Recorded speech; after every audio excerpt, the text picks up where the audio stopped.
পড়ন্ত বিকালে কোথাও যদি ঘুরতে যাওয়ার মন চায় তাহলে আমাদের মাইকেল মধুসূদন দত্তের বাড়ি হবে সব থেকে সেরা। আর এখানে মনোরম পরিবেশ এবং লোকজনের ভিড় এবং পাখির কোলাহল আমাদেরকে অসম্ভবভাবে মুগ্ধ করেছে। শীতের মৌসুমে ঠান্ডা ঠান্ডা ওয়েদারে এখানে পড়ন্ত বিকালে যথেষ্ট পরিমাণ টাইম কাটানোর জন্য খুবই সুন্দর একটি জায়গা আমাদের এই সাগরদাড়ি।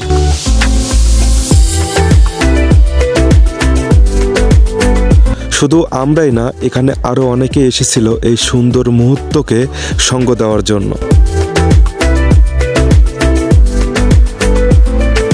পড়ন্ত বিকালে এই যাত্রী ছাউনিতে বসে নিজের মনটাকে ফ্রেশ করানোর জন্য নদীর দিকে তাকিয়ে থাকার ফিলিংসটা আমি যথেষ্ট পরিমাণ উপভোগ করতে পেরেছি।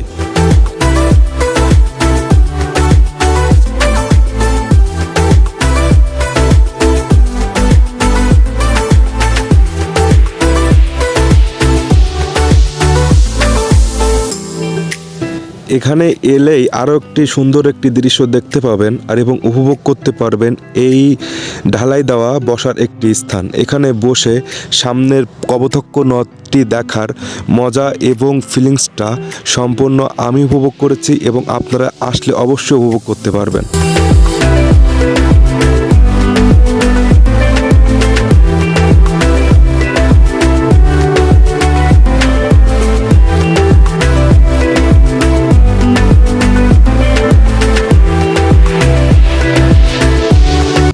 একটুখানি সামনে আসলে দেখতে পাবেন এখানে অনেকগুলা নৌকা নিয়ে মাঝিরা বসে আছে এবং এখানে আধা ঘন্টা এবং 1 ঘন্টা চুক্তি করে আপনারা নৌকা ভ্রমণ করে যথেষ্ট পরিমাণ আনন্দ এবং মজা অনুভব করতে পারবেন।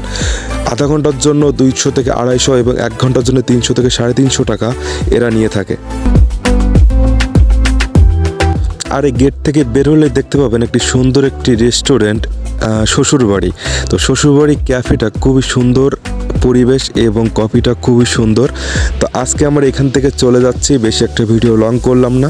অবশ্যই সাগরদাড়িতে এসে ঘুরে যাবেন। আমাদের বাসার থেকে বেশি দূরে না সাগরদাড়ি, অবশ্যই আমাদের বাসায়ও এসে ঘুরে যেতে পারেন। শ্বশুরবাড়ি ক্যাফে তো অবশ্যই আসবেন। আর ভিডিওতে সবাই সাপোর্ট করবেন, সবাই লাইক করবেন।